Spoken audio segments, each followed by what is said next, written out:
दोस्तों, आप लोगों को मैं एक कहानी सुनाता हूँ। एक गरीब फैमिली थी जिसमें 5 लोग रहते थे, माँ, बाप और उनके 3 बच्चे। बाप हमेशा बीमार रहता था। एक दिन वो मर गया। उसके बाद पड़ोसियों ने 3 दिन तक उसके घर में खाना भेजा। बाद में भूखे रहने के दिन फिर से आ गए। माँ ने कुछ दिन तक जैसे तैसे बच्चों को खाना खिलाया, लेकिन कब तक? आखिर फिर से भूखे रहना पड़ा। भूखे रह रहकर 8 साल का बेटा बीमार हो गया और बिस्तर पकड़ लिया। एक दिन 5 साल की बच्ची ने माँ के कान में पूछा, माँ, भाई कब मरेगा?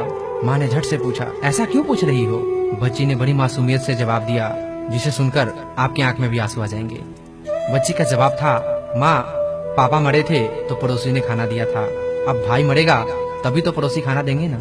दोस्तों, खाने में गरीब का भी हक होता है। हम लोग बारात में जाते हैं, पार्टी पे जाते हैं, अपने घर में भी काफी खाना बर्बाद कर देते हैं।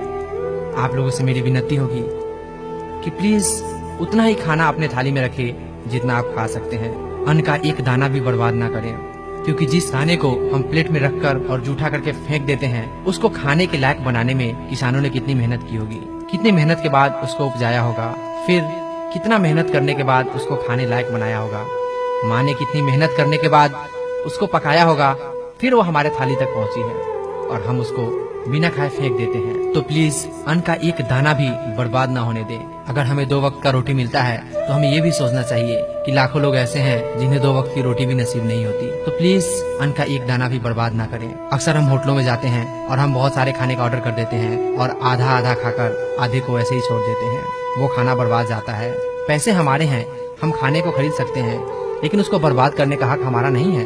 हम उसे बर्बाद नहीं कर सकते हैं। इसलिए प्लीज होटलों में या भोज में उतना ही ऑर्डर करें जितना आप खा सकते हैं।